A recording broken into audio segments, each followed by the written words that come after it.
Ek is Francis Swanepoel, ek speel die rol van Monja Venter en kyk net sy nuwe reeks Liefste Kyla.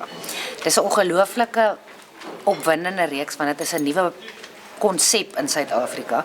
Dis gebaseer op 'n baie gewilde Amerikaanse sitkom. Ek dink hierso het ons 'n vermengsel tussen 'n sitkom en 'n jeugdrama. Monja is die ma van hierdie baie talentvolle dogtertjie Kyla. Sy probeer die hele gesin aan mekaar hou. Dis 'n warm ma, sy's nice. Sy's 'n goeie ma, sy's ondersteunend, maar tog streng en baie trots op haar kinders en op haar man. Die storie wentel rondom die talent van hierdie kind en hoe die ouers haar ondersteun in wat sy doen, maar ook probeer keer dat die lewe haar buite haar nie insluk nie.